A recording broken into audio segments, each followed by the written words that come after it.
aha Ghanatube so modofo snowy masan so atenase ensem ahodo a ekoso ewo omega ni mu no onsa beka busiafo matenase se no makwakoje emwa bebre de apa na itempa no ye hakotie nia ekoso ewo omani ne ba na busiafo medemo atoaso.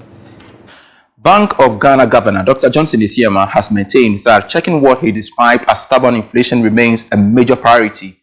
The governor highlighted these concerns at the monetary policy meeting today, which of course began to review developments in the economy. George Biafe tells us more.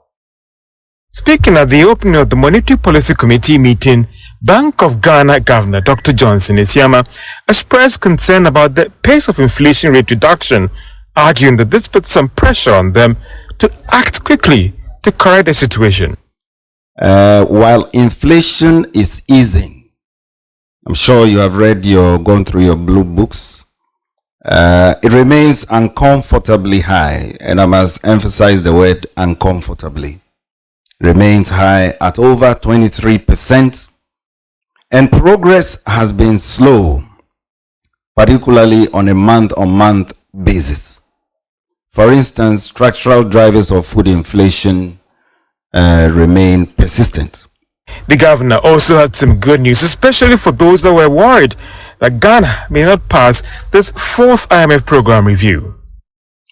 The external environment, colleagues, is another area which, though currently supportive, is becoming increasingly volatile.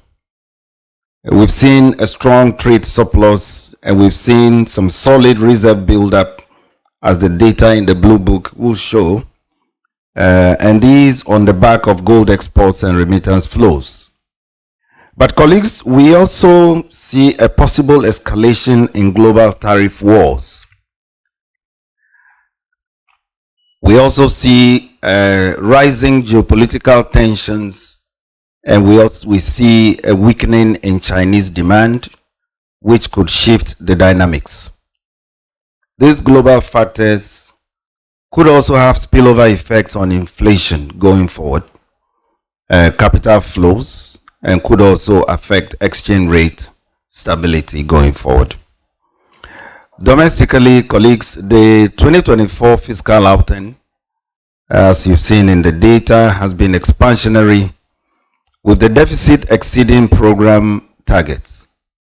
We have seen encouraging signs of consolidation for the first 2 months in 2025. But even with that, questions remain as to whether current measures are adequate to anchor expectations and or satisfy upcoming IMF program reviews.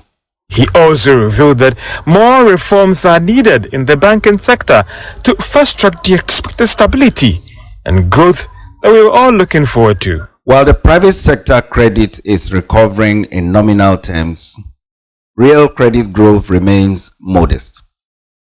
Colleagues, banks are still cautious, and NPL levels remain a concern.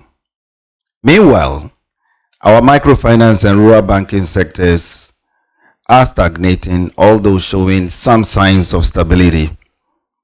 We need to get along with the recapitalization and regulatory reforms to preserve confidence in that area. The Bank of Ghana Governor Dr. Johnson Isiema reminded members of the Monetary Policy Committee that their job is cut out for them, looking at the current challenges facing the economy. Colleagues, there are also deeper structural issues which we must not lose sight of.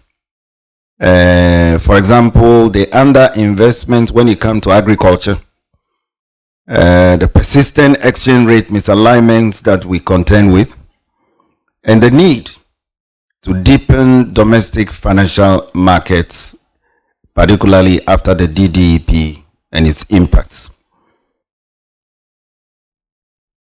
All right, so let's expand the conversation much further. Joining us via Zoom is a senior finance lecturer at the University of Ghana Business School, Dr. Benjamin Amoah, for some perspective on this matter. Thanks so much, sir, for joining us here on Business Live. Now, as a finance person yourself, how important is transparency when it comes to winning the trust of the public within the financial sector, you would say? Thank you very much. it is very important that market players, especially financial markets, are transparent because the market rides on the back of confidence. And one major measure of confidence or one trigger of confidence is transparency. So if going forward, we are going to have some insight into some of the discussions that goes on in influencing MPC rate, I believe it will help the market and it will help in taking decisions when it comes to market participants and what they seek to do with their funds on the market. So transparency is very, very important on the financial market. Is that to suggest that you buy in when he talks about minutes and of course of meetings and how members vote on the policy rate is made public? It has to because the Bank of England does say, the US Federal Bank and the European Central Bank, they don't shy away from publishing monetary policy minutes. So if Ghana is to do same, it is in the interest of global best practice. These are individuals, experts in their area, who are reasoning through money and how best to influence the price of money, i.e. interest rate on the market. So it will be good if market watchers and analysts know what exactly is happening and what is influencing their decision in terms of the minutes that will be published. Of course, I doubt if they will go ahead to identify each statement made and assign it to a name. What the minute will be is more of a summary of the discussions and the voting that will be taking place as to how many people voted for and how many people voted against.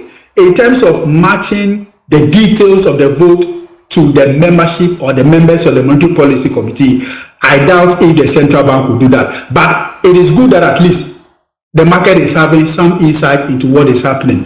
What we need to be looking at is how many days in terms of lag will it take the central bank to release these minutes? Are we going to work within the traditional window of, let's say, maximum 3 weeks to release the minutes? Because if it goes beyond 3 weeks, the information becomes stale and it's most likely the market will have reacted already. So the minute must be timely enough so that the public can also take decisions based on it. And I was about asking that. So would you say the market is ready for that move?